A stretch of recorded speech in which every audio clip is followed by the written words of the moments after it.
And we're rolling. Welcome, Mirabelle. Thank you. How are so you? happy to be here. I'm glad that you're here as well, because when I saw you present at the corporate event, I was like, wow, I really want to talk to you about what you presented. But before we sat down here, you told me something else interesting. So I kind of want to start there. Sure. And I guess let's just start. I think we met years ago now, but I didn't really get to know you that well. So where were you born? I was born in Bombay, India. Mumbai. Bombay, India, right. So, and then you told me you were in Bermuda before you came to Cayman. Yeah. When was that? What were you doing over there? And what led you to Cayman? I was in Bermuda. Well, my husband was there for work. Okay. He decided very young that he's an accountant, and he decided he didn't want to be in a big city. Okay. I was a hardcore big city girl, Right. but I also knew I was hardcore him. Right. So I was like, okay, I guess I'm going to move Cute. at some point. So that's kind of the Bermuda story. Okay. So how did you meet him then? Oh, I met him in Bombay. Okay. He was a friend of a friend's girlfriend. Okay. Who kept asking me if I had a boyfriend. And I was like, oh my God, stop being so annoying. Like, it's none of your business, right? But like, at least back in the day in India, your business was everybody's business. Okay. I know it was like that in Cayman too. Right, Who yeah. your mama, I'm gonna like. So anyway, but the thing is, I was all suspicious of her, but she wanted to introduce me to him. Right. And so he ended up being my dance student. Okay. And that's kind of how we met. That's how he snuck in there as your dance student? Yeah, that's Okay. kind of like how we met. He was in Okay. a class full of bankers. They never got my jokes Okay. because they were so serious. He was the Right. only one. I was like, thank God for this guy. Because I used to be looking at the clock like, what Right. is the hour going to be up? So wait, he was studying over there? In Bombay? Yeah. Yeah, he was studying and working. Yeah, we Ah. met when he was studying and working at the same time. Okay, Yeah. okay. And then like before we got on, I didn't know this, but you studied film. Yeah. Tell me about that. How did that happen? Well, I know there's Bollywood, it's big over there and all that. Yeah. I didn't intend to study film. I was always interested in, I'm going to say it like it is. I was always interested in seeking attention. Or rather, like performing, whether it was at academics or on stage, was the only way I felt like I would get love. Like it was the only way to get that undivided attention because Okay. there was so much happening in my home and Okay. and I wasn't aware of it till obviously later. But I also enjoyed so much as a child make believe, like every kid, right? And so, like if I was upset, and I would just like lock the door.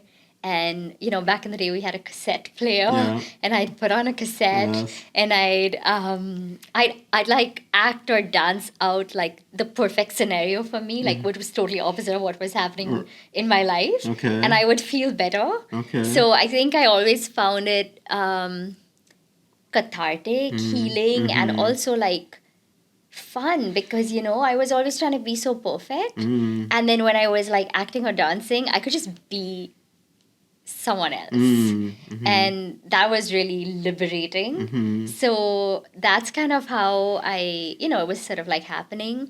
And then when I was in college, I studied theater with an absolutely amazing sensei and a master who's no more, but his training changed my life. Like it was like a whole new perspective on life. And I got introduced to The Last Samurai and like all of these things that I wasn't exposed to. Back in the day, TV was not like what we have now, right? I'm sure it was like that in Cayman too. It was like We had like 2 channels, right? Exactly. So like there's suddenly, and I was reading books, but they were just books from the school library. And so then I got introduced to like these different philosophies and these different ways of seeing things, and then the way that they were put on stage and the way that film was done. And he was also an actor in film, mostly in like art film and kind of like not documentaries, but that kind of genre of film. And so I got exposed to all of that, and I found it so amazing and fascinating. Um, and then I had a little bit of a stint acting in some like Indian daily soap opera, like just a little bit here and there, Nice. which was fun. And then in college, I studied, I did a master's, like a bachelor's in English literature. Okay. And part of that was film studies, Okay. which I really enjoyed. Like, I think what's really fascinating about film, and it's very similar to the work I do now, actually, in that sense, even though on paper it looks different. Okay, and the work that you do now is what you were talking about at the corporate event? Yes. Okay, that's good. part of That's it. good to know. We're gonna get to that. Yeah. Okay. It's about having that like expanded perspective where you step out and you watch something unfold. And so you can see each character, which is like seeing yourself, because you identify with characters at different times in your life, right? Yeah. That's why a film moves you. Right. Because you identify, right? Or you don't identify, like, oh, that's like that villain in my life, right? Like, that's the bad guy. And so there's a sense of connection, but also a sense of perspective. And a good film can do that for you. It can move the needle from here to there in your life without making you feel like someone's telling you what you're doing is wrong or that person's bad and you've got to change and you've got to fix yourself. And it's just like you sit back and you're like, oh yeah, I can see this character's reaction, and then I can see how that's bringing on, like, where this trauma is coming from in this character. And I can see how they interact together in a way that's not personal. And I really enjoy that about studying film, because as compared to watching film where you kind of get absorbed and involved and you don't know about the craft and you don't understand, like, why is the director shooting this person from down up? Or, like, what is it that they're trying to evoke? It really gives you a sense of how perspective can shift experience. Perspective can shift experience. Very true, right? Because there's that famous test where it's like the quantum test where the results change when somebody's looking at it. Yeah. Perspective, shifts. What did you say? Perspective shifts it shifts your experience. Your experience, very interesting. So you were always an artist then? You are an artist. Yeah. Aren't we all? Some people say no. I used to say yes to that. I actually used to say I think everyone's an artist. Yeah. But then I've met some people who are like just very adamant that they're not. Yeah. I think it's or is it like a spectrum? The perspective we have of what an artist is, right? Because we've been conditioned to believe that art is a domain of outside of logic. Art is a domain of creative people. And you've got to be creative intrinsically to be able to do art. As though being an artist is only about doing a painting or writing a poem. But like my husband's an accountant, right? And I think he's a fantastic artist because of the way that he's looking at things, and he's structuring data. And what are you doing in a film? You're structuring things. Yeah, right? You're structuring data. That's very true. Right. Yeah. To fit into a hypothesis or a perspective that you have, right? Because like, let's put it this way, and this is not saying anything about my husband's work because I don't really know that much. So like, don't quote me on this, right? But like,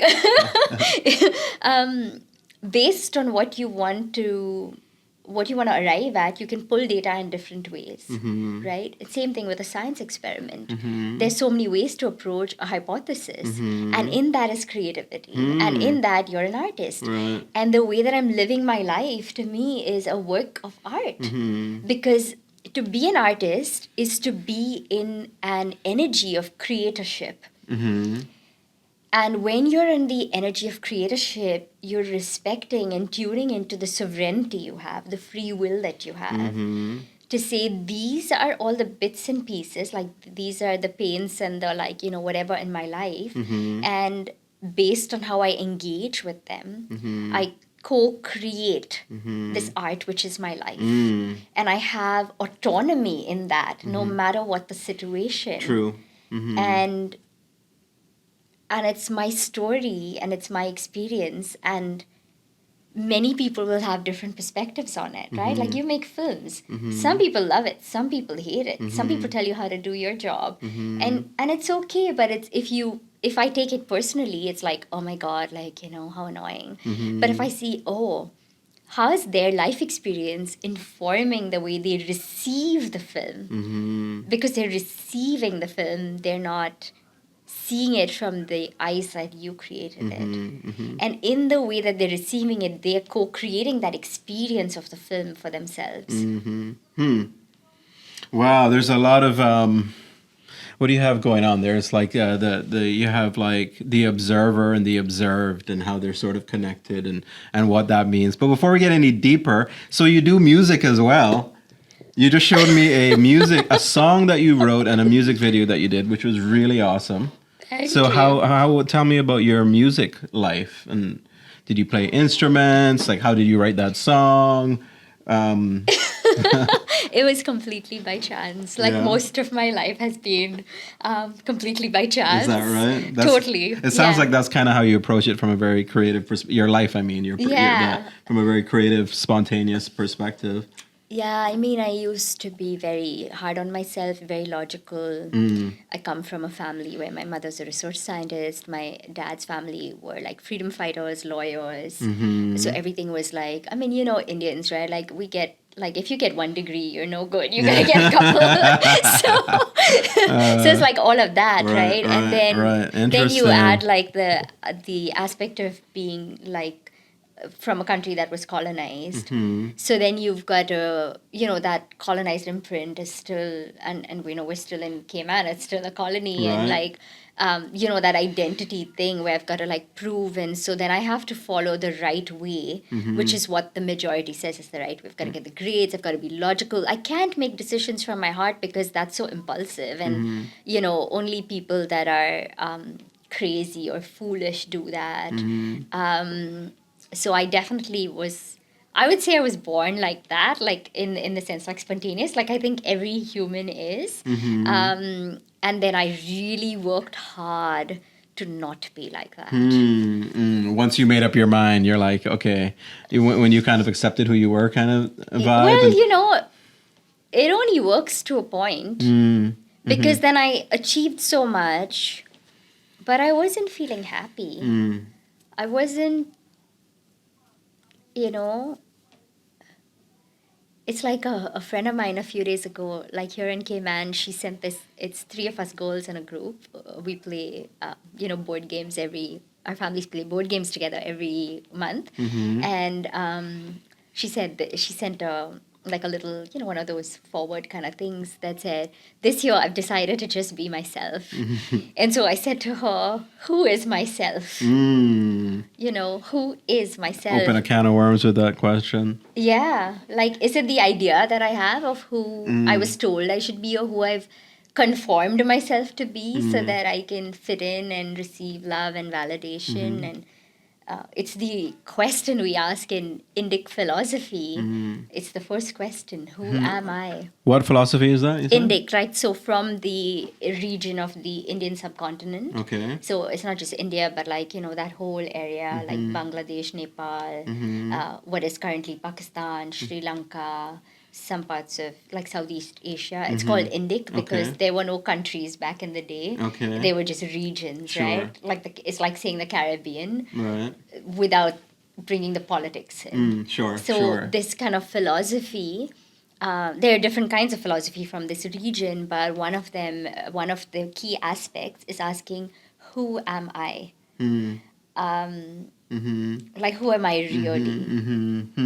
And now, is that question for you, or in Indic philosophy, is that a question that can be answered like straight off the bat, or is there this idea of becoming who you are is somebody that you can become? Good question. Or is it somebody who you just are, like from the get-go? Yeah, it's remembering who I am before I was conditioned into this is my gender, this is my name, this is what I look like, these are the roles I play, this is who I was, this is who I'm trying to become, like my future self, manifestation, like all this new age stuff that you're hearing, like, like way beyond that to like, am I a person?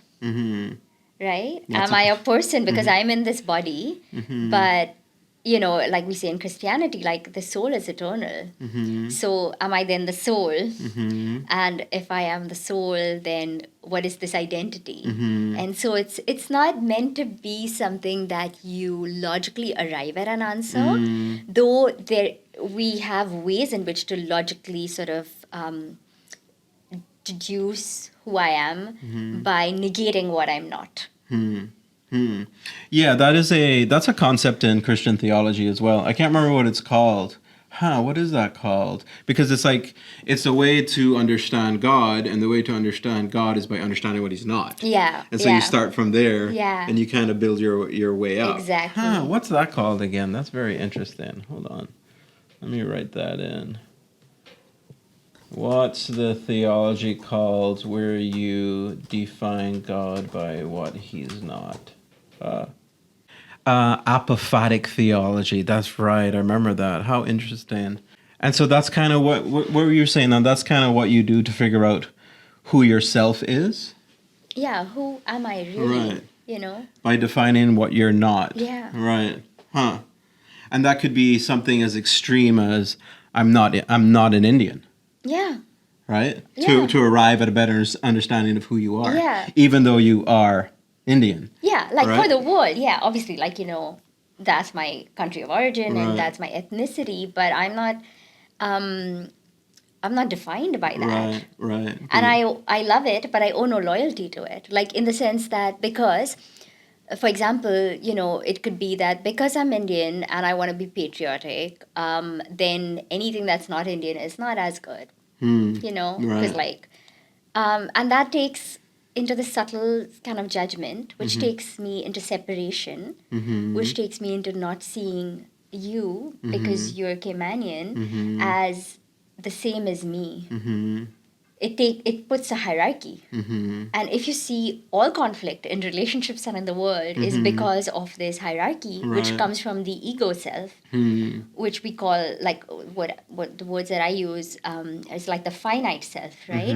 And then there's the infinite self, which is myself as consciousness, which has no name, it has no form, it has no identity. It's just like this pure energy and light that God created me in, right?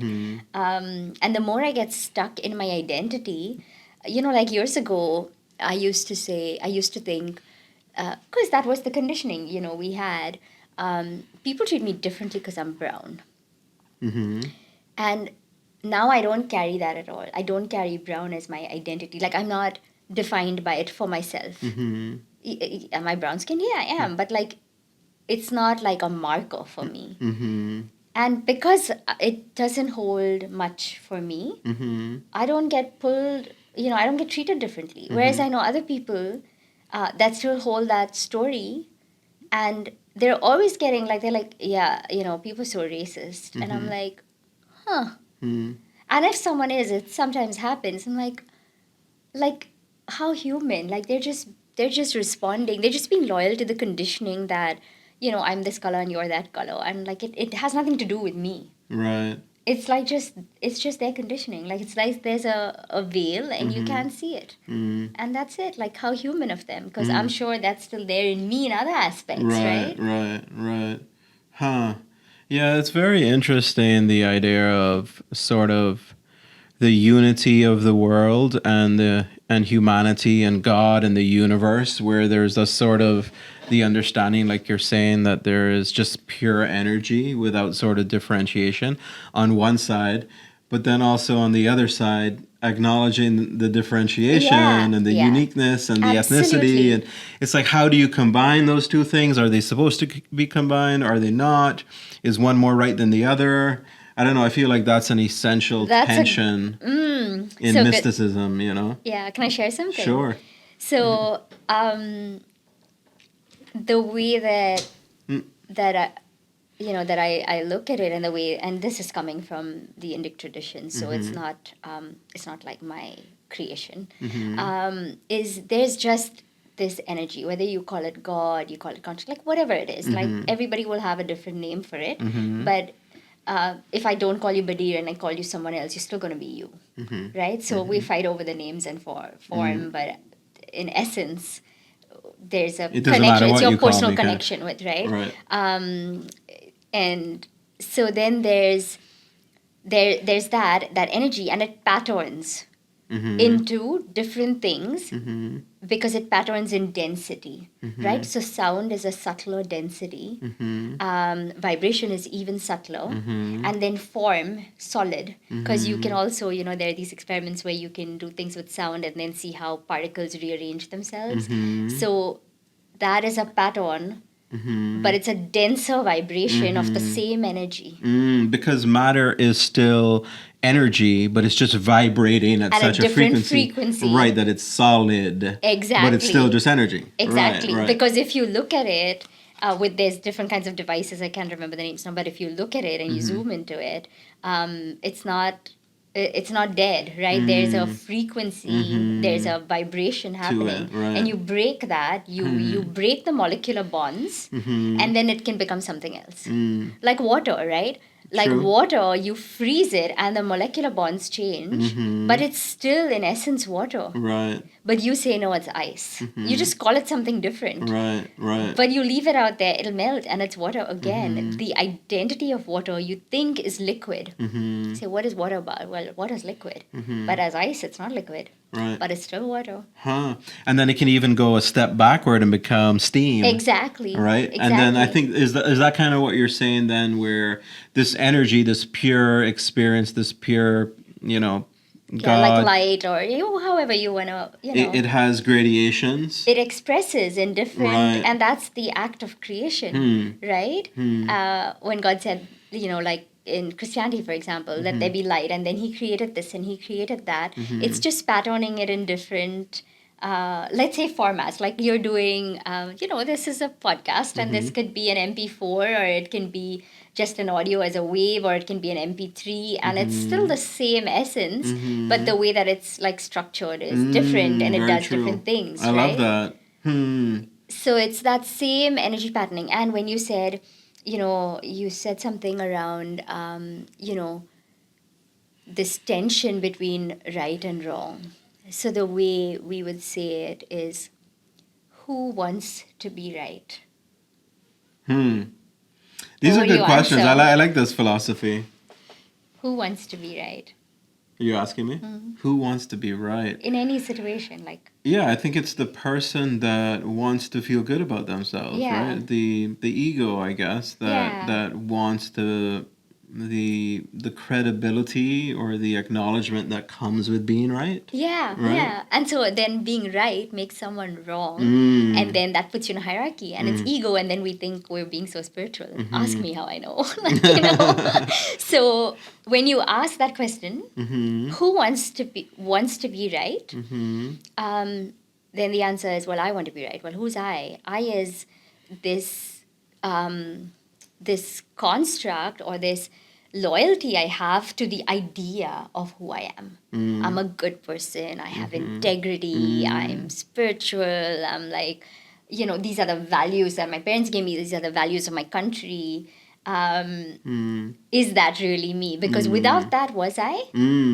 Was I? Like when I was born, I didn't know my name. I didn't know like nothing. Right? Till everybody kept saying, "You're Mirabelle, you're so cute," or whatever it is. Then you start to absorb the identity and the conditioning that is being put on you with love. Like there's nothing wrong with the conditioning, but it's being able to see through that. Right. Such that it doesn't control you. What's an interesting question on that is, who wants to be wrong? I love that. Indict, Indict. Indic. But this particular, in Indic philosophy, there are different ones, and this particular one is called Advaita.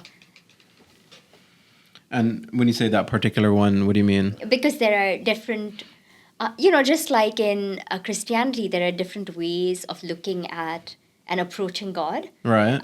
In Indic philosophy, there are different ways of looking at creation, looking at God, looking at there is just different like it's these are not I'm not talking about religion here. It's just philosophy. Right. And so it's like there are different philosophies that bring different perspectives. For example, back in the day, way before I was born, like before Christ, actually, they used to have these debates where, say, I have this philosophy and you have another philosophy, and we have a conversation, not to win the debate, but because, like what we're doing now, your question, who wants to be wrong, right? That stimulates me to deepen my understanding and come up with more clarity around what it is that I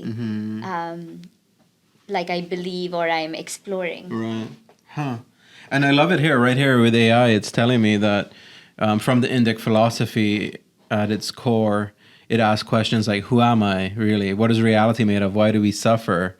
How do we become free? How interesting. Yeah, and if you look at like quantum physics now and quantum biomechanics, they're looking at these things that Indic philosophy looked at. Like, interesting. You were referencing the double slit experiment. Exactly. Right? And I teach that to my clients. Do you? Yeah. Oh, absolutely. Okay. Because that's how I explain meditation to them. I have to use language that they will understand. Right. I love science. Like, I'm a geek. Right. So I love learning. So, yeah. So all of these things are now being discovered by quantum, but they were there in these philosophies like centuries ago. Yeah, it's kind of like that phrase as it was in the beginning, right? Yes. And especially with the, I guess, discovery of quantum theory, I feel like all of these things have come back. I think before quantum, I think there was this scientific, minded, were sort of discounting religion and mysticism and sort of throwing it out the window as useless. But now when that quantum is in the mix and you have this idea of consciousness that's able to radically affect science, then now everything's up in the air again. And now we got to go back to philosophy. Exactly. Ancient philosophy, ancient Indic philosophy, and sort of like, hey, what were they talking about there? And if you look at like Gnostic philosophy within Christianity, there's a lot of that similar kind of, because if something is universal, it's not going to change. Like the ultimate truth never changes. Right. So it doesn't matter as long as you're sincere and, I think also able to be critical of yourself, in an open way, not like judgmental, but critical. Different people will find the same thing and they'll just express it in different words. And, someone will like the way you express it, someone likes the way I express it. Doesn't make it right or wrong. It's just like I think it's like God putting all these flavors out there and saying, you know what, you can come to me and, maybe you like Singh's Roti Shop. Maybe you like Aki and Saltfish, but you're still going to come to me. Right? So it's inevitable. Yeah, you're right about Gnosticism. I have this sort of theory that a lot of Christians today are actually not Gnostics. And I think that's because we've grown up in a almost infinite universe. We can't find the end to a universe. But yet we're told that Christ, the individual human, who is also God, came on this earth, not only to restore earth, but to restore the universe. And I think we have such a hard time squaring the idea that this individual human on earth somehow saved the entire universe that we can't even fully observe. And I think that is such a big chasm that we haven't crossed, that a lot of Christians, in order to maintain their belief, have to have a sort of Gnosticism. They kind of have to forget about the universe and they sort of just embrace God on a more spiritual level rather than a universal cosmic earthly level. And I think in the future that might change, and I think quantum will help with that. But no, it's interesting what you're saying, that Gnosticism, especially in early Christianity, was very much sounding like, Indic philosophy. Yeah, because I was raised Catholic. You were raised Catholic. Yeah. That's interesting. Yeah, colonizing. Okay. And so tell me about that then. Like, I mean, I know India is a huge That's huge. place, Yeah. right? So Yeah. it's not majority Christian, is it? No. Right. No, it's Right. I don't know the numbers. Right. But Right. But you were raised Catholic. I was raised Catholic. Like, Okay. look at my name. It's not Indian. And by the way, your name is Mirabelle. I'm saying it right? Yeah. Okay. Yeah. Okay. Like, it's not an Indian name. So the Portuguese were the first colonizers to India before the British. Is that right? Yeah. Okay. Because I The was going to ask, how did you become Catholic? Because in my head, I'm thinking British. Yeah, no. So I'm thinking so Protestant. So how did you become Catholic? Yeah, no. So the Portuguese came Okay. to India.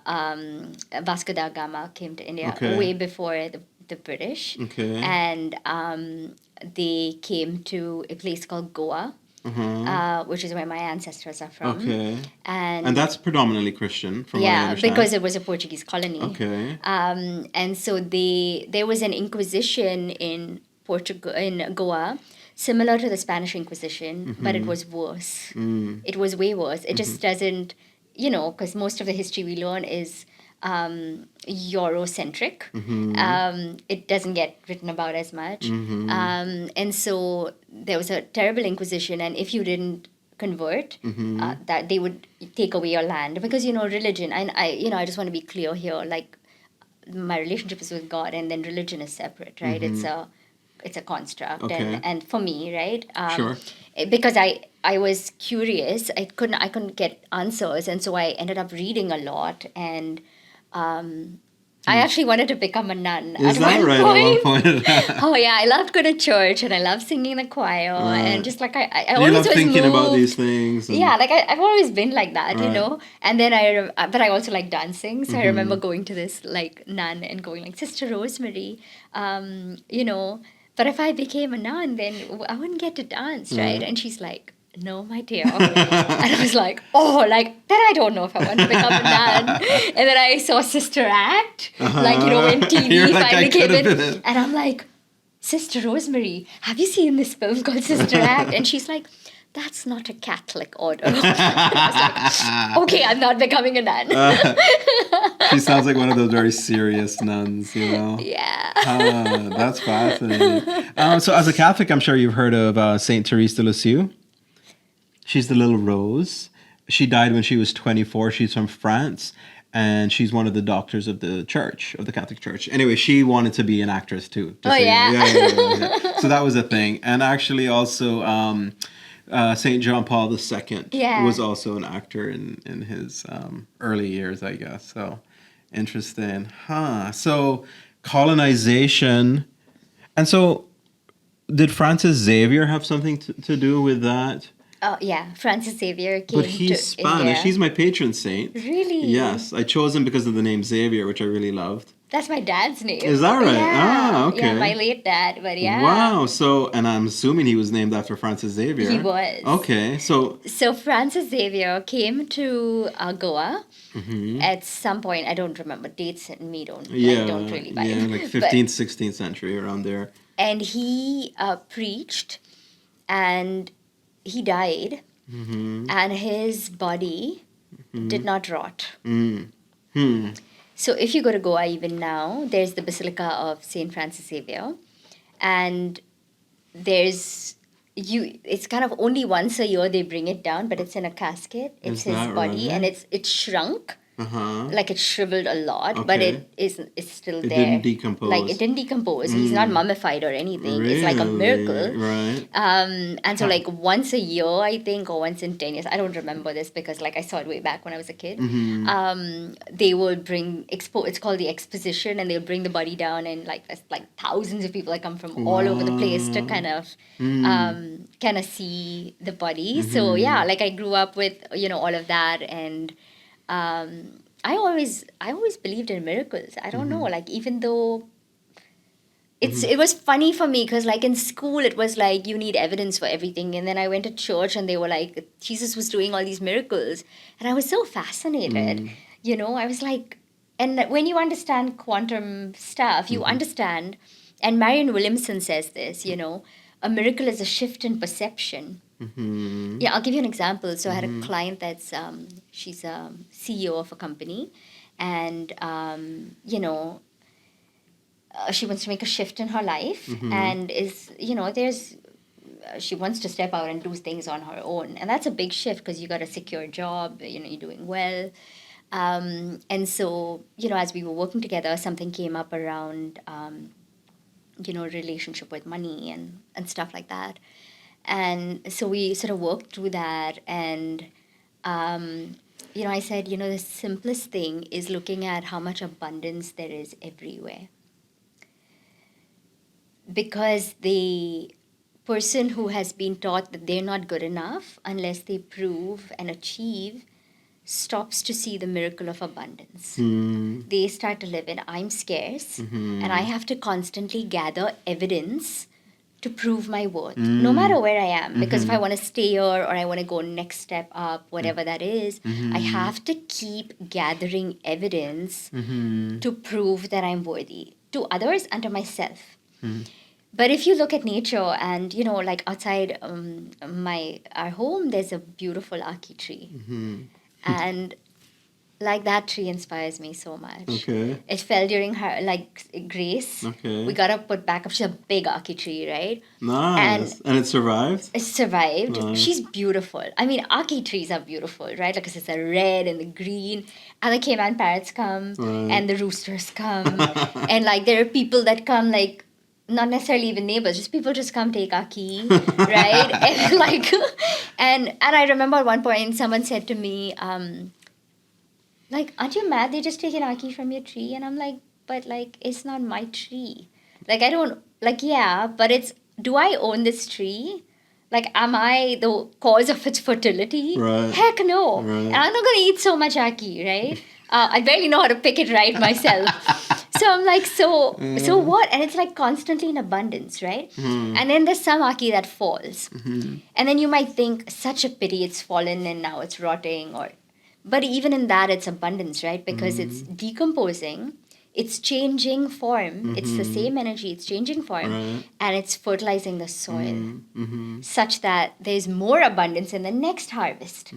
So my eyes and my heart are tuned to seeing abundance. So for me, that ackee tree is a miracle.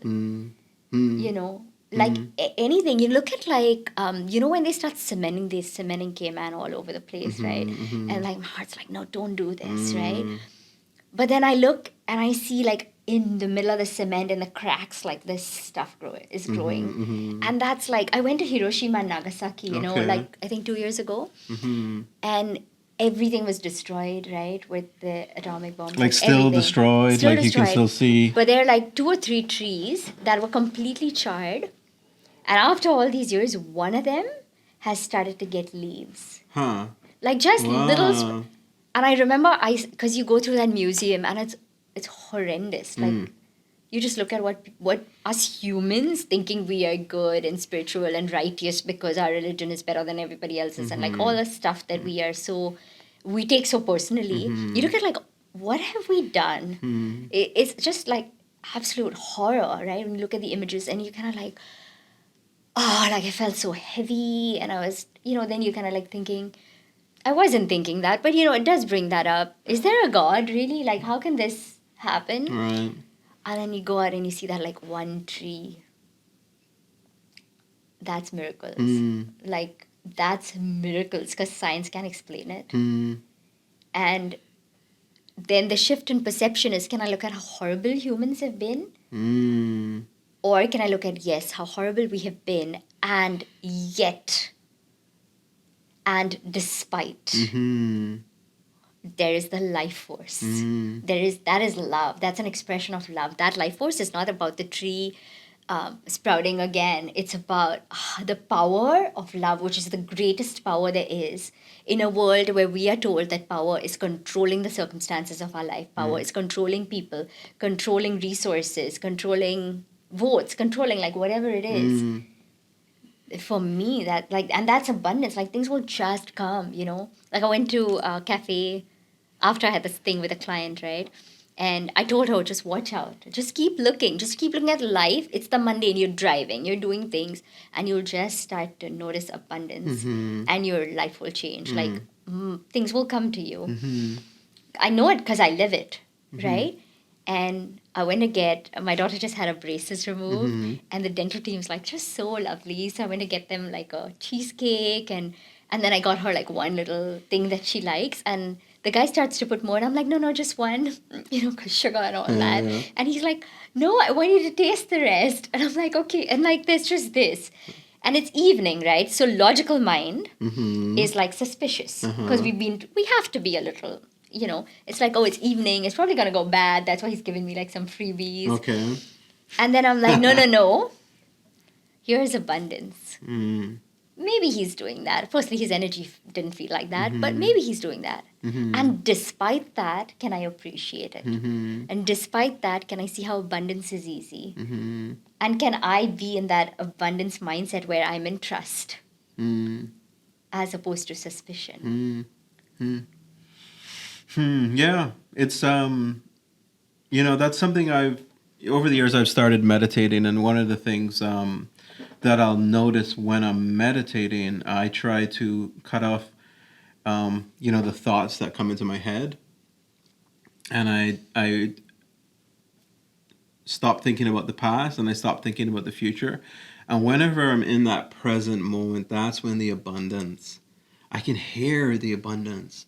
Like I can hear like the bird out there and like the car. I'm like, oh wow, that's somebody driving. Who's that person? And like all these things start coming around me, and then I notice the things that are in front of me. Maybe it's the microphone. I'm like, wow, this is an amazing piece of technology. And it's like, wow. And it's like, but before that moment, before I was meditating, I was like caught up in some mental thing I was worried about. Yeah. And it's really scarcity.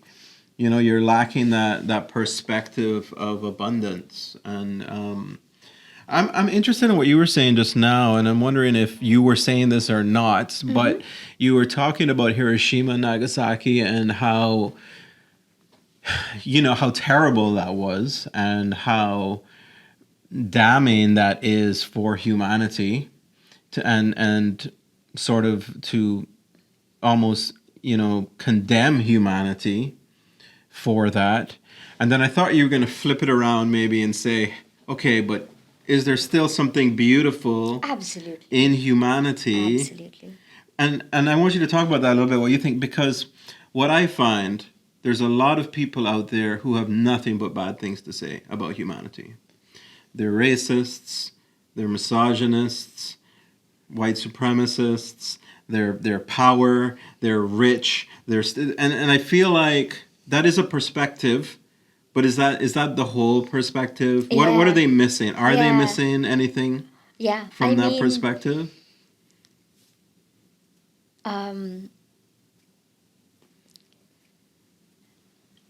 So because we're not all bad, right? No. So that's why what I love about, again, Indic philosophy is giving me a different understanding of life and, my connection with source and, all of that is going beyond the dualities, right? So, for instance, what happened in Japan after all of that was because of, I don't remember the history, but why they bombed Hiroshima and Nagasaki, and there was all this politics stuff. They didn't have an army till I think last year or something. Like the impact of that was so deep, and they're so respectful and so mindful, and they were quite violent before that. They were quite militant before that whole experience. And so when you go to Japan, the whole energy, the whole consciousness of that country is like to honor peace. Like they don't even, I'm from India, we honk for every damn thing. Like it's like my French friend used to call it, he's like, you can either go crazy or you can call it the Bombay Symphony and go beep, beep, beep, beep, beep, beep, beep, right? And so like perspective, right? And they don't honk in Japan. Like it's like the streets are silent. It's like a silent movie, really. And so you can see like the respect that they have for each other, for you as a tourist. Like it's just like there's something deep that changed in their psyche from that experience. Or if you look at I've heard that about Japan. I think they stopped the nuclear program. Yeah, They just, absolutely. yeah. And if you look at like, I think my husband was very he's a math geek. And so he's always studying like numbers and the origin of numbers and like patterns, and that's like his thing. Cool. And I remember years ago he was teaching my daughter something, and about why numbers are written the way they are, which like I was like, I don't even think about that. I just write numbers, right? I'm like, oh, numbers.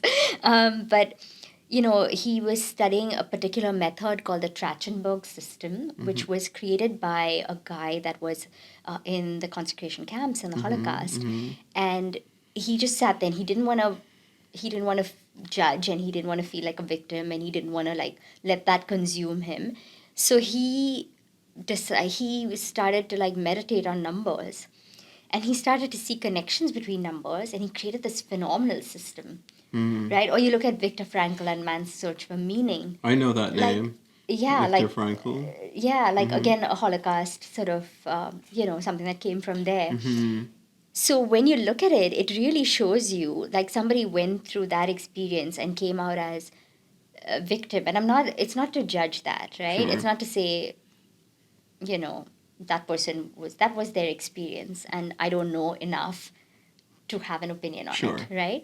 But that what can I learn from this other person or these other people? They look at an adversity and they're like, I'm going to see possibility in this. And I think, like, for me, I think that's what the parable of the loaves and the 5 fishes, right? Everybody's like, how are we going to feed these thousands of people? And Jesus is like, I can see possibility in this. And the way we do that, like I've been in Cayman long, and I got so many Caymanian friends, and I think it was Yanni that introduced us, maybe even, right? Yes. Like my first Cayman friend, and she's the original. Like I want to say Indian Caymanian, because she's not Indian, but she went to India a long time ago. And she came studied back with my friend. Well, when she was there? When she studied in India at UWC. Okay. She studied with my friend. And so when I was moving to Cayman, my friend was like, what? You're going to Cayman? You got to meet my friend. I'm like, you have a friend in the Cayman Islands? And so like that's how that Yanni. Trust me. I was like fresh off the boat and meeting Yanni. That's awesome. I mean, when Yanni went to India, she loved India. She's been back a bunch, and she's always told us so much about India. So yeah. That's cool. Yeah, totally. So, it's like, I was saying, like our grandmothers, and it's like, you know what? It's bad weather, or it's stormy. I just got this like dried fish. I'm sure that's how ackee and saltfish came out, right? Like, I just got this little bit. How am I going to feed more? So, like, let me take a little bit of little bits. I'm going to create a new dish. Right. Because I can't make it the way I was, because there was a famine, or there was it's being in a state of possibility. And that's the miracle of it. Like, instead of being like, oh, I just have this much, it's like, well, I have just as much of this, but then I have that, and I have that. And can I go and like check if this is like an herb that I can use, and like, can I forage? Because there's possibility everywhere. And then something new gets created. And it came so easy or the conditioning was so beautiful around our ancestors, because they were so in touch with the earth and with their heart and with source. And so much of our conditioning is about being suspicious, That's very interesting, the abundance versus scarcity mindset when it comes to that parable with Christ and the loaves and the fishes. Because the apostles were like, they had the scarcity mindset. They're like, we only got 5 loaves. This can't even feed like 10 people, and where obviously Jesus had the abundance mindset in that situation, right? And saw possibility, as you said. That's very fascinating. Perspective changes experience, right? Totally. I love that. So I want to go on now to heart-led leadership. Now, before we get there, I'm hearing from you that from you as a person, there is a lot of emphasis on the heart. But you also told me you're a geek and you like science and quantum theory. So I'm assuming you have a lot of rationality in your psychology. So I'm wondering what leads more. Are you led more by rationality or emotive heart? I don't think they're separate. I think they've been taught to us as separate. The brain and the heart are not separate? they are highly connected, even from the perspective of science, right? For example, one of the things that I presented at that keynote, there are more efferent neurons. That means sending information from the heart to the brain than from the brain to the heart. So there's more information going from your heart to your brain brain than from your brain to your heart. That kind of makes sense to me. Right? Okay.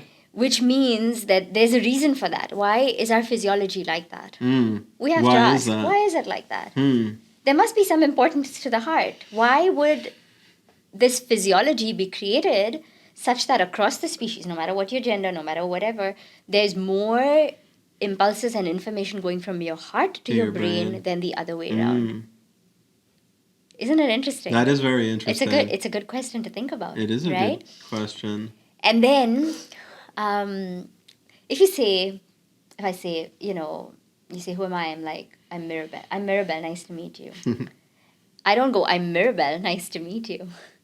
Right? You don't go, I, like I. That's true. You go, I. That's true. That makes sense to me. Everybody does it. No matter what your language you speak, what tradition you come from, you go, I. And you go here to your heart. So again, I want to share a word in Sanskrit. Sanskrit is an ancient Indian language, again from the Indic region. So India came post-colonization, and it's a vibrational language. So it's less about meaning and more about vibration and sound. Okay. Which is what all these new age sound bowls, all this stuff, like they ain't caught up yet. The word for heart is hridayam. Okay, like this Shetty Hospital. If you see the word in English, it's Health City is Narayan Hridayalaya. Hridaya is heart. Okay. So hridayam, hrit means heart, and ayam means I am. So if I was speaking in that ancient language, I would say I am Mirabelle. Okay, like I am Mirabelle. It sounds like I am as well, right? Yeah, I am. it does. And even the word that you said for heart, I heard like rhythm. Yeah, in there, exactly. Exactly. Because a lot of the so English comes from Anglo-Saxon, and that's Germany, and then a lot of that is directly related to Sanskrit. Is that right? Yeah, I don't remember the details, but I remember like researching this because if something doesn't make sense, people would always tell me when I was a kid. I say, why is it like that? They say, because it is, and I'd be like, but why is it like that? And I'd say that to the priest, and they're like, you gotta have faith, and I'm like, but what is faith? And they're like, so fed up. They're like, Jesus said if you had faith the size of a mustard seed, you'd be good. I'm like, but what is faith? And they're like, you just got to believe. I'm like, but why do I have to believe? If I go to school, they don't believe me just because I say something. And they were so fed up of me. I was like, so annoying. I'm from the Indic philosophy tradition, all right? You got to answer these questions. Like, I was just curious. Like, I didn't know no philosophy. I was just a little kid, right? I was like, but why? But why? And so... So the word for heart. When we make our big decisions, right? Like say let's make it really like basic. Say I think I need to have $1 million, right? Why do you need to have $1 million? Or I need to, if I'm talking to a client, they're like, okay, I need to grow this company by so much, or we need to get it listed in the market here, or whatever it is. I'll say, but why? So, well, that's because that's like part of my KPIs, right? And I'm like, okay, so why is that important to you? Well, because my KPIs, that's my key performance indicators. I'm like, yeah, okay. But what does that do for you? Well, it makes me feel like I'm capable, I achieved. Right. So I said, okay, so you achieve, and what does that make you feel? It makes me feel good. So I'm like, so what's the point of feeling good? And they look at me like, seriously? Like, what kind of question is that? What's the point of feeling good? So I'm like, no, seriously. So like, well, then, my family will be happy, or people respect me, and I'll feel like I provided better for my family, or I feel like I made use of this life. Like, okay, so what's the feeling that you want? I just want to feel like fulfilled, or I want to feel like I'm contributing. So, okay, so if you're contributing, how does that make you feel? It makes me feel worthy or something. We started with a rational thing. I got to list this company, I got to grow this by whatever X. Right. The investors are looking like whatever it is. Mm-hmm. And when I keep asking the question, at the end it ends with a feeling. Mm. Always. Ask Yeah. yourself this. It will always end with, because I want to feel that. Mm. Why? Mm. You started with logic, but the point of the logic is not the logic. The point of the logic is because the heart wants to feel something. So are you telling me that the heart is more important than the brain? I'm not saying that it's more important or not. Like, I'm everything just is asking. important, right? Mm-hmm. Everything in its place. You said they're connected as well. Yeah. So, And before that, I actually, because I looked over this proposal or this presentation that you had, and I was thinking about the dynamic between the heart and the brain, and I remember reading in, oh man, what was the name of that saint? It's like Saint, I think it's Benedict, and he was talking about the human soul, and he's saying that the human soul is the conjoint union of the intellect and the will. And I thought that's pretty cool. That as a soul, as a person, as I move, it's the sort of union of the brain and the heart that kind of moves me. Yeah. So for you to say they're actually very connected, I think it's very interesting. Because and I'm going to say this from neuroscience, and I will also tell you I'm not a neuroscientist, but I teach with a neuroscientist online. Okay. We do work together. Cool. We teach all of this stuff together so that people can get the science and then they can get the practice. Because if you get the science without the practice, or vice versa. Sure. And then we can help them troubleshoot as well, because troubleshooting is very important. Okay. The brain is just a data processing unit. Mm-hmm. Without the data from the body, the brain doesn't know what to do. So the brain is getting sensory inputs from my voice, from the temperature in the air, and it's getting that from where? From the body, and then it's interpreting it based on my past experiences. Okay. Right? So, for example, for me, because I was raised in India, in Bombay, the weather's kind of like Cayman. This is like a little cool. But for someone that's from like Norway, they might be feeling hot. Right? So it's a subjective experience. That makes sense. But we say that the brain is logical. What is logic? We have to ask. What determines logic? Like, what science? We consider science logical, right? You yourself said, and anybody, you can just look this up. What science considered as gospel truth, it no longer considers as gospel truth. But science is logical. Right. So is it really logical? Is logical absolute? We have to question the basis of that, right? And when I say, let me say how I say this to clients, right? Like, I am this infinite soul that is before the person and will last beyond this body. And yet I have this body as a gift to take care of and to use to be of service to my life and that of others. And that's why the heart is connected to the hands. The hands are an extension of the energy of your heart. If you're in abundance, you give from overflow. If you're in scarcity, you're grasping. And your mind is doing that, right? Your mind is grasping. How can I make this work? How can I get more? How can I look better? How can I live longer? How can I earn more? Like, nothing wrong with it, but am I aware that I'm in grasping or I'm in trust, right? And the heart is the place of trust. When you're not in trust, your heart is closed. And you can't connect with God when you're, or like source when your heart is closed. You can't even connect with yourself. Forget that, right? You can't connect with others. And so the way I say it is, am I living in integrity with my soul? So if I want to make a decision, which is a decision in the 3D reality in the world, right? Like, am I going to do this or do that? And I'll close my eyes just because it's easier for me like that. And I'll connect with my heart.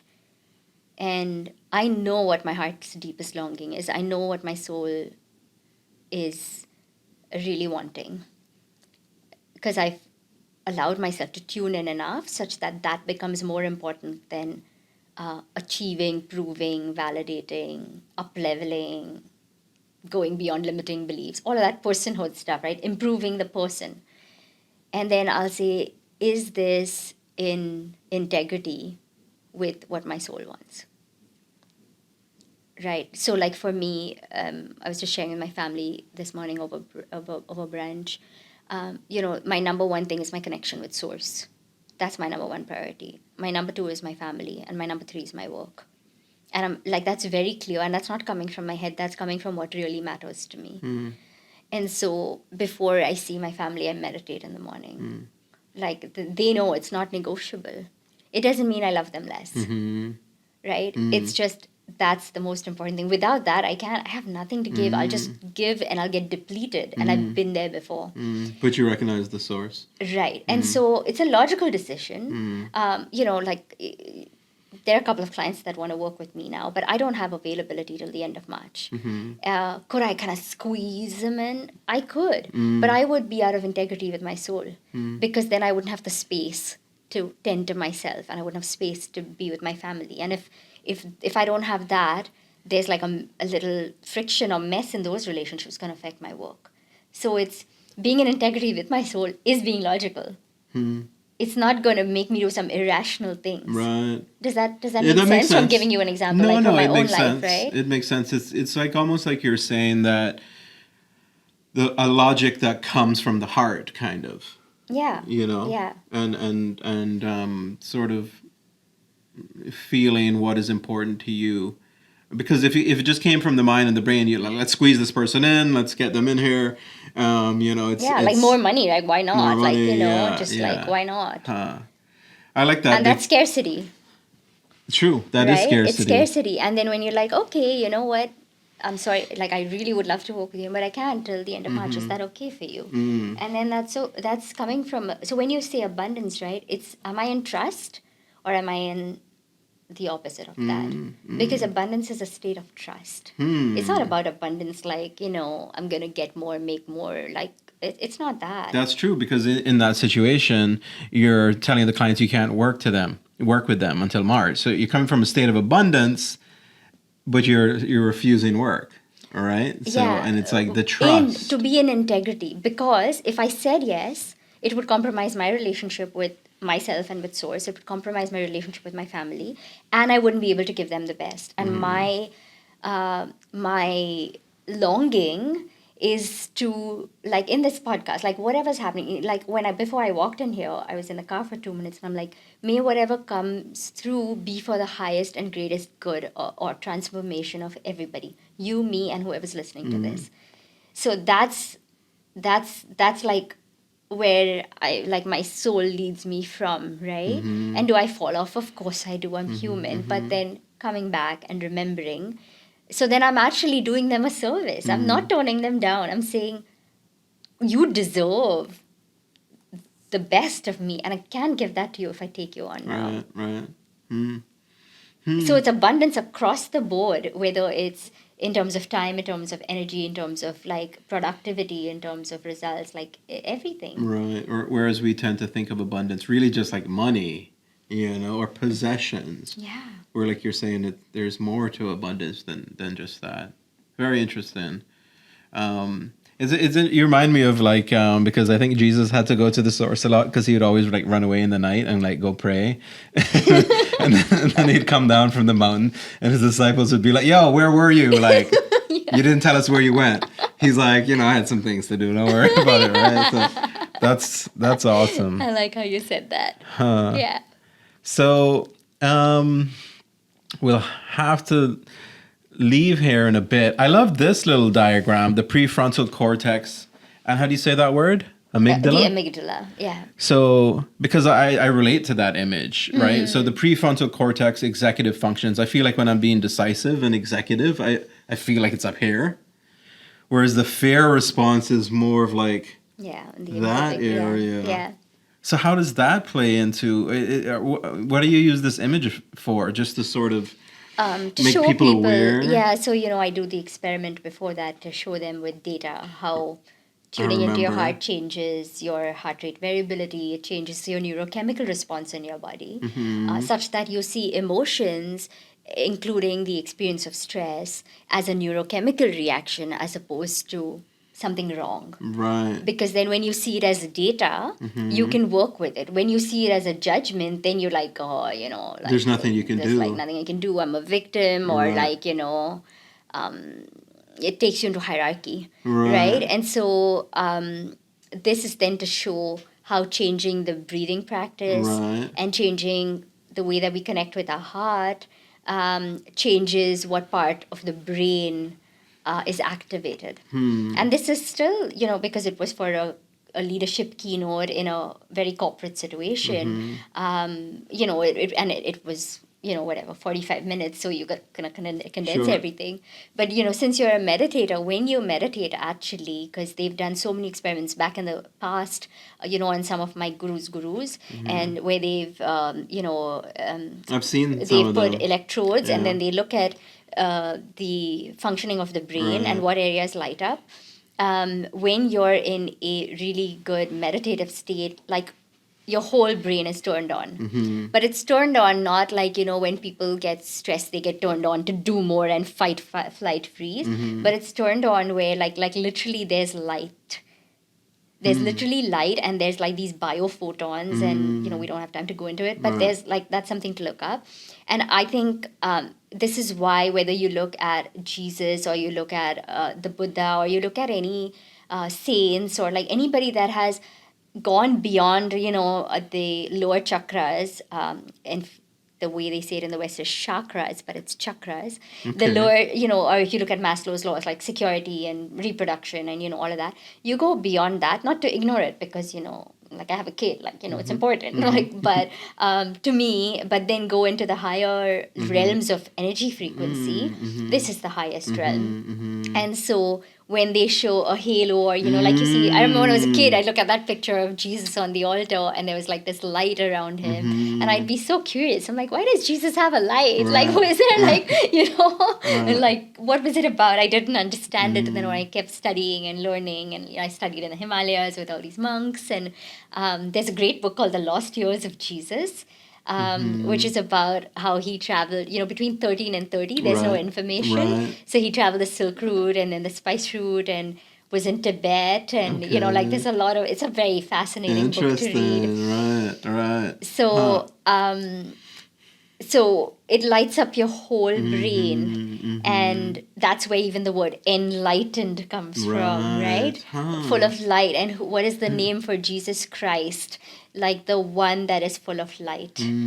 Jesus is the light of the world. And so how can I, if I have been created by that creator in his likeness and image, then the light is in me too. And how can I approach my life such that the blueprint in which God has created me, I realize that, and I live as that light, despite all the shadows that will come up, because I have to meet them. I'm in a human body, and can I be tender with myself when, instead of saying I failed, saying like, how human of me. I have never connected chakras with Maslow needs, but that makes perfect sense. Wow. I never did. But there's like a perfect correlation there. Huh. And I love the halo idea. That's so amazing, right? Especially in terms of chakras, right? Totally. The enlightened chakra. What do you call this one at the very top? Sahasrara. Sahasrara, which means thousand petaled, which means it's just a metaphor to say that like all the nodes in your brain are blossomed like petals of a beautiful flower when you're in your fullness, right? And even if you look at, so physiologically, when babies are born, their fontanelles don't close, Right. because their brain's still growing, right? And babies are so close, they're so godlike, right? They're innocent, they're beautiful, they're trusting. They have all those beautiful qualities that we associate highly realized people with, right? They're full of love. They're so open to receiving. And then around the age of 8, the fontanelles start to close. So in yoga, around the age of 8, we start to teach children headstand, because the fontanelles closing has to do with the pineal gland shrinking.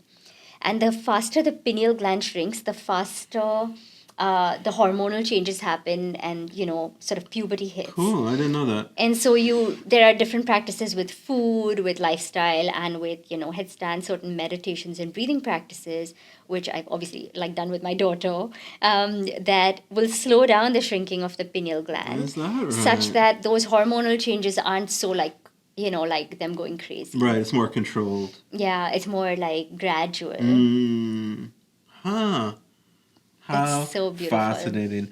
I actually, when I meditate, I mean, I don't know what really proper meditation is, but when I meditate quite often, I will think about my chakras, and I will imagine that chi, is it the chi energy? Prana. Yeah, same thing. In Chinese as is it chi. flows from the lower levels, up the spine and down the front. I spend a lot of time. I find that very beneficial for some reason. How did you do this? And I'm just asking you this because people ask me sometimes, and I'm just curious on different perspectives. One time I was in a bookstore here in Cayman, and the lady looked really stressed, and so I gave her yoga nidra, which is an autogenic training to relax the body. And the next time I went back to the store, I said, "Do you do that?" And she was like, "I was gonna do it, but that yoga thing at Antichrist, I ain't doing it." And I was like, oh my God, that would have helped her so much. So yeah. I'm curious, being Christian, how do you reconcile the chakras with, because that's not they're not talking about that in church, right? No, they're not. So what would you say to somebody that was like, hey, what you doing? Well, for me, I guess as a Christian, Christ, there's nothing that can exist out of Christ. If he really is the Alpha and the Omega, then all things ultimately flow from him and to him. And I believe that even in other religions and Eastern religions, that there are truths that flow from these religions, and they can find a fulfillment or a place within Christ. And I've just always been interested in religion as a kid, so I would learn about the Eastern religions. And it took yoga and the chakras a while for it to hit. But sometime, maybe just before the pandemic, I got into it a lot more. I've really seen the benefits of it. Especially, I was asking you just now, are you more, brain driven or heart driven? And I know maybe that's a trick question, but for me, I've always felt I was very brain driven.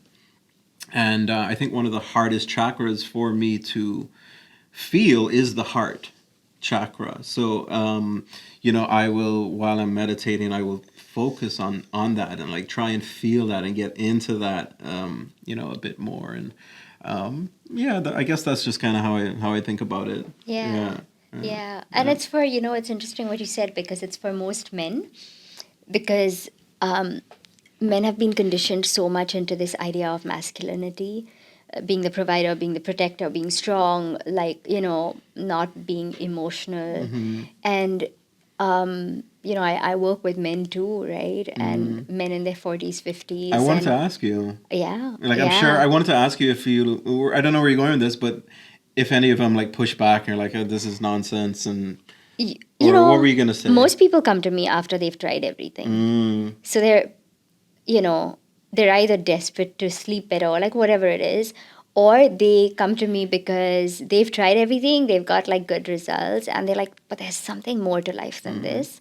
And someone told me about it. It's all word of mouth kind of thing. Okay. And the reason I'm sharing this, because you brought it up, was because when I sometimes for men it'll take a while, and sometimes it'll happen faster, but they feel this sense of freedom because I'm not their wife, I'm not their business partner, they can be however with me, they can be themselves, and they don't, there's nothing to lose, and then creating this space in which my energy is such that it facilitates, and it's not just my energy, it's the grace of God. I'm not really doing the work, right? I just know all these things, and I won't not take credit, but it's not all for me to take. I understand. Right? And so they just, men haven't been given the freedom to be human. They're just trying to be men all the time. And it's when they start to touch that, they'll soften, and sometimes they'll have tears. And And it's so beautiful. Like, it is so profound, because for that time they have set aside the construct of what being a man is and fitting in, and like, all of that stuff, that pressure. Women don't realize how much pressure it is to be a man, and it's a different pressure for women. But beyond that, we are human, and beyond that, we are souls. And so to be able to, when they start to connect with their heart, it's like, I feel like I have permission to be a human. Like, I don't have to be this guy, right? Like, I am, but I'm not just that. Like, I get to be human, and I get to feel insecure, and I get to feel, not good enough, and I get to feel, what? I don't want to keep providing. Can someone else just provide? Like, can I just get a break? I get to feel that. I give myself permission to feel that, because I'm human and I'm not this whatever guys are supposed to be. And the last thing I want to say here, can I tell you a secret? Yes, it's not going to be a secret anymore. It's not going to be a secret, but I think it's worth telling. So, when you do the sign of the cross, what do you do? Actually, that's Eastern or Orthodox. Uimiotsa, Sina Isvetaka Duha, or in the name of the Father and of the Son and of the Holy Spirit. Yeah, but you're touching the same points. Yes. The Agni chakra, like the pineal gland. Okay. So the brain. Ooh, okay. I like this. Yes, the heart chakra. May I be in alignment with God, such that these are one. I love that. Never thought about that. Yeah, I learned, I told you, I learned from all these really phenomenal gurus and teachers and Jesuit priests, and I've just had the best, amazing humans as my teachers. And so it's I can't remember what these are, but yeah. And then come together. What is this? Left brain, right brain, mind and heart may come together. And we don't do this. We don't go pray like this, right? We go here. True. Very true. And it's interesting because when it comes to the brain and the heart, there is a meditation around Christ's Sacred Heart and Mary's Immaculate Heart. And I really love those meditations a lot. Actually, it's been a while since I've maybe thought about them or prayed about them. I know this is very Catholic, but I always wondered why there isn't a brain meditation.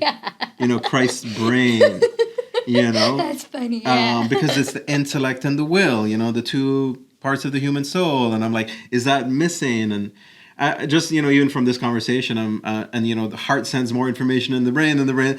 I'm starting to see why maybe there isn't a brain, mystical tradition around Christ's brain, but there is around his heart and his mother's heart. So. That is very interesting. So I just want to ask you before you go, what do I want to ask you before you go? I guess I want to ask is in terms of what you teach, and by the way, when you answer the question, I guess just give everybody your information, where to find you and, what you do really and how you can help. But I guess from what I learned from reading through this and when you were talking is the understanding the physiology of the body and sort of being aware of that and sort of, I guess, having autonomy over it, because a lot of times, especially in times of anxiety, it takes over you as a person, your anxiety. And to sort of flip that on its head and be like, no, it doesn't have to. I can control it. And by controlling it, I can be more effective. And that's sort of what I got from this. And I guess I just wanted to ask you to just sort of, if there's somebody out there who leads teams, what is a nugget of information they can take from you to sort of help them see things differently with this heart-led leadership? I think the key thing that I would say is that self-leadership is the basis of all leadership. Many times leaders think they have to lead others and make sacrifices so they can lead teams, and your body doesn't lie. It will catch up with you. It will catch up with you. And self-leadership is, for lack of a better word, leading from by example, but not leading because you want to be an example, but leading because, you know, you have a sacred responsibility to this body. Because without it, you can't do any of it. No matter how smart your brain is, you don't have a body, you can't do nothing. You can't type in ChatGPT, you can't make a spreadsheet, you can. I mean, with Neuralink maybe, but you know, but then you can also be controlled. So do you want that? You know, people feel your presence and your energy more than they hear the things you're saying. Just like we say with children, right? Like children don't do what you tell them to, they do what they see you do. And as a parent, you're leading your life and you're leading your children. And it's the same in any relationship where there's leadership. And leadership is also a place of service. So you serve yourself so you can serve others. And it's not a selfish thing. It's actually, from all of the science, the most efficient way to live, such that you're not just looking at short-term return on investment, you're looking at long-term return on investment, right? And I pulled up all the data, the scientific data, and then the financial data to show how all of this, it was for a banking conference, so, you know, I put all the data, because I like that too. That's what I would say, self-leadership. Am I... You know, and if you're Christian, like, my body is the temple of God. Am I treating it like the temple of God? Am I treating it like trash? With my sleep, with my eating, with the way that I look at my body shape and, you know, whether I'm breathing, like all of those things, like all the toxins I put in and expose, the thoughts. Am I leading myself from darkness to light, from ignorance to, like, a higher frequency? Because that's what my team is gonna respond to, and there's evidence and data to show that in science. That's fascinating, actually. To think that leadership begins with self-leadership. It makes perfect sense. And I love how you said that people respond to how your presence, not what you're saying. Yeah. That is so true. Yeah. If you have a teenage kid, I'm going to say what the teenagers say, because I think your niece and my kid are in school together. Okay, yeah, is that right? Yeah. Yeah, Cool. they're in class together. Okay. But Wait, what's your daughter's name? Savannah. Savannah. Okay, Yeah. I will ask that. So these kids have their own language, right? And they're like, that person was like aura-full. Right, which means, like, literally they use the word aura, which is what you'd say, like, Jesus has an aura, like certain people have an aura, like, you know, they aura-full, meaning they're in integrity. And then one day I heard her say, oh, that person, they were aura mining. So aura mining is when, like, you're trying to appear a certain way so you get attention. And I'm like, wow, these kids, like, they don't know the neuroscience, but they got it. Like, they're, you know, you're either the vibe or you're not. That's energy. Like, they're talking energy. Right. And everybody can feel. Like, in Cayman, we say, like, my spirit took to this person. What are we talking about? Energy. It speaks before you walk into a room. And it stays after you have left the room. Wow. This has been very great. Thank you so much. Thank you, too. I really appreciate it. Before we go, tell people where they can find you if you want to. I don't know. Okay. Or, like, is it just word of mouth? No, I mean, whoever's meant to come will come. Right, That's, like, how I approach it. You know, my website, I don't know if you can put, my name's not the easiest to spell, but it's mirabelledecunha.com. Then I'm on Instagram, same name, Mirabelle.D'Cunha. LinkedIn, same thing. And I'll just say, like, if there was something that resonated for you, and if you feel called, don't go from just the head. Or if you feel like someone would benefit from what we've shared, just share it forward.